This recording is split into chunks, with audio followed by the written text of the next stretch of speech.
Basic solar. Hello, my friends. This is the art of prepping. I hope everyone's doing good today.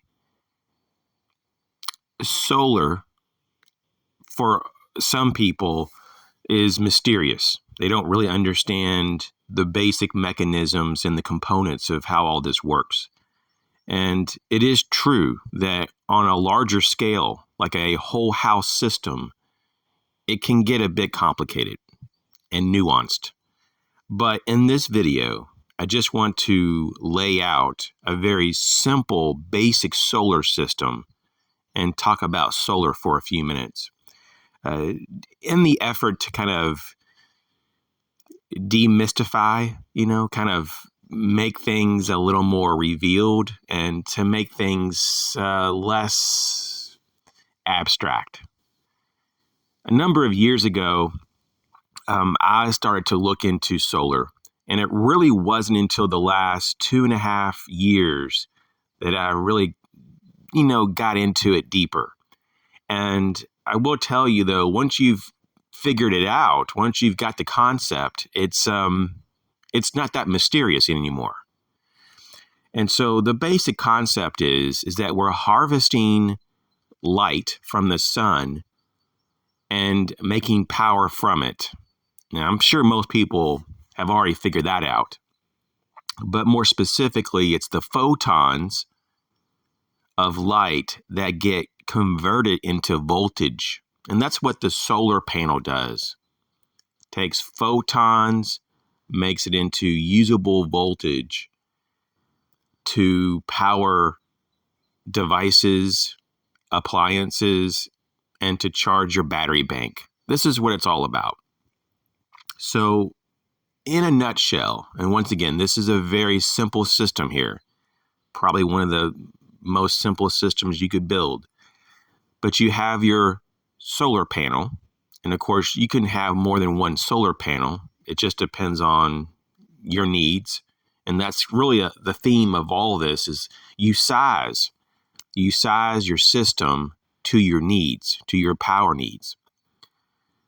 So depending on the power factor of the panel, how much, it has the potential to make, and what is the real world output for that panel, because a 100-watt panel isn't going to really always give you 100 watts output.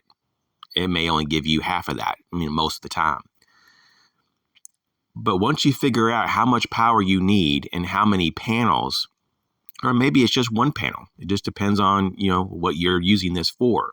If you're just going to run a light a few hours every night, probably a 50-watt panel would probably be enough if you have good light out during the day. And of course, it just depends on,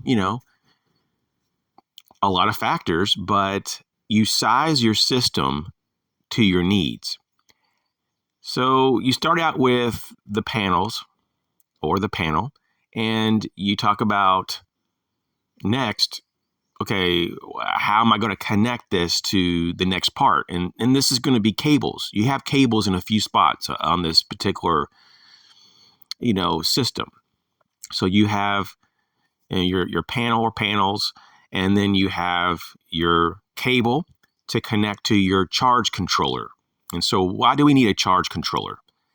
Because it takes the voltage, the open voltage from the panel or panels, and it adjusts so that when it charges the battery, it doesn't overcharge. And so basically it helps to maintain and keep safe your battery bank. Of course, your battery bank, once again, could be one battery or multiple batteries together. And you can do them in series or in parallel. And that's really for another video. But basically, your charge controller keeps your battery from being overcharged. And there's other features as well. It can alert you that you're doing too much. You are doing too much in terms of pulling too much power out of your battery. It can tell you a lot of, things about your battery. It gives you information.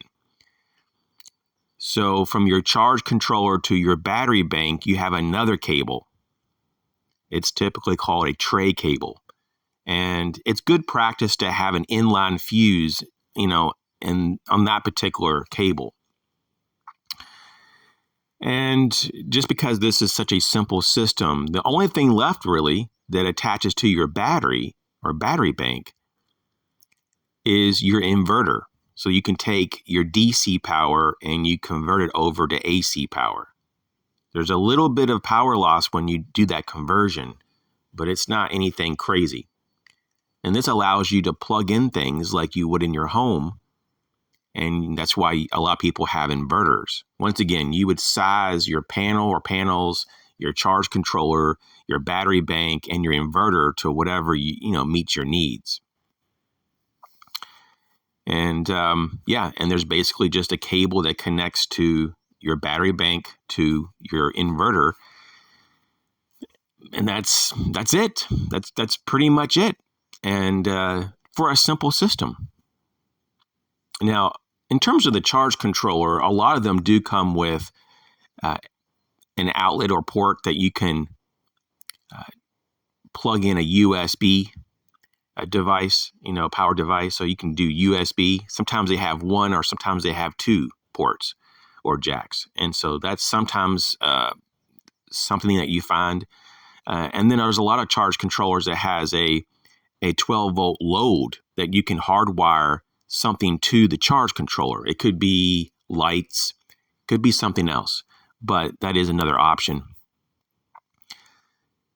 So I wanted to just show this and, in this diagram on the screen that you've been seeing, that it just kind of really is super simple. I thought it was pretty good just to kind of show you, you got the sun, you got your solar panel, it goes to the charge controller, and then you basically just have your battery and, your inverter. And if you need a backup power source, this is an option. You might want to consider this. Solar has come down a lot in price. You don't have to spend a lot. And so, I don't really want to give you a price because it just depends on what your needs are. But you can make a system for under $400. It is possible. And if this is not your deal, if this is still overwhelming and this just doesn't work for you, you can look at another option that's even more simplified. It's kind of like everything is already done for you. So all the components are pretty much minimized even further. It's the same components really, but it's just all put together in a smaller package. And that is a portable power station that can be charged and ran off of solar. These come in a medley of sizes and price ranges. It is certainly something to consider. If you want to have a backup power source, but you don't want to go through the hassle, even though, in my opinion, the hassle is very minimal in terms of putting a panel outside and running a cable in a building and all that. If that's just too much for you, then you might want to look at this option, a portable power station. Thanks for checking out the video. You guys take care. If you have any questions about solar, I'll do my best to answer that in the comment section, or you can email me. But hey, thanks for your ongoing support. I'll catch you on the next video.